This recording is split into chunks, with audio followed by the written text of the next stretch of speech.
The walls of the FBI headquarters felt colder than ever as Zara walked through the empty corridor, her footsteps echoing like a warning. Every instinct in her body told her she was being watched. The flash drive she had taken from Viktor Reznov's warehouse felt heavy in her pocket, its secrets pressing against her conscience. She slipped into a side office, locked the door, and inserted the drive into a secure terminal. The files began to load, encrypted documents, secret transactions, and hidden communications. Her breath caught when she saw the name Director Mason appear again and again. Each file confirmed the unthinkable. The man she trusted, the one who had guided her through her career, was behind the leaks, behind the murders, behind everything. The sound of approaching footsteps made her heart jolt. Mason entered the room with 2 armed agents, his calm voice cutting through the silence. "You've been busy, Agent Khan," he said. Zara slowly stood, trying to mask her fear with defiance. "You sold the Bureau's secrets," she said.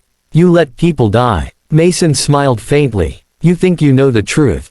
I did what was necessary. The Bureau needed control, not chaos." His voice was chilling, almost fatherly. When she refused to hand over the drive, Mason nodded to his men. "End this," he ordered. Zara dove for cover as bullets shattered the glass wall. She fought back with precision, disarming one guard and taking his weapon. The second fell after a brief struggle. Mason escaped, leaving behind a trail of blood and smoke. She chased him through the dim corridors, but he vanished into the darkness. Alone, shaken, and bleeding, Zara made a decision. This wasn't about justice anymore, it was about survival. She contacted Ryan, the only person who could help her finish it. When he finally met her in a deserted parking garage, his expression was conflicted. She handed him the flash drive, whispering, "This ends tonight." But as he turned away to call someone, she noticed the faint glow of an earpiece in his ear. Her stomach dropped. Ryan wasn't on her side anymore. The final confrontation took place in an abandoned shipping warehouse at the edge of the city. Rain hammered against the metal roof, thunder shaking the air. Zara entered silently, her gun raised, scanning the shadows. Mason stood near a control panel, calm and collected, with Ryan by his side. "You could have joined me," Mason said, his voice echoing. "But you chose the losing side." Zara's eyes hardened. "The Bureau isn't yours to control."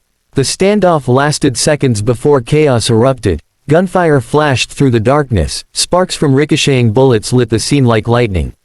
Ryan hesitated, torn between loyalty and guilt. When Mason aimed at Zara, Ryan stepped in front of her, taking the bullet meant for her. Zara fired back, hitting Mason square in the chest. The blast triggered an explosion that ripped through the warehouse, flames swallowing everything. She dragged Ryan outside, his pulse faint but alive. As dawn broke, emergency sirens wailed in the distance. Later, Zara stood in front of the Bureau building. Zara thought the nightmare had ended, but she was wrong. Weeks after Mason's death, the Bureau was still fractured, drowning in cover-ups and political noise. She returned to duty under constant surveillance, her every move recorded, her authority stripped. But one morning, she received a coded message on her encrypted phone, a message that used the same format as Mason's files. It simply read, "Echo lives." Her pulse quickened. The flash drive she had turned in was supposed to destroy the operation, yet someone had revived it. The message included GPS coordinates leading to a storage facility outside Boston. Against direct orders, Zara drove there alone, the storm clouds above her reflecting the dread she felt inside. The facility was abandoned, lights flickering like dying embers. She entered cautiously, gun drawn. Inside, rows of servers hummed quietly, their blue lights pulsing like veins. A figure appeared on a monitor. It was Ryan. His face looked pale, his voice distorted by static. "You weren't supposed to see this," he said. She froze. He had survived the explosion. "You're working for them now?"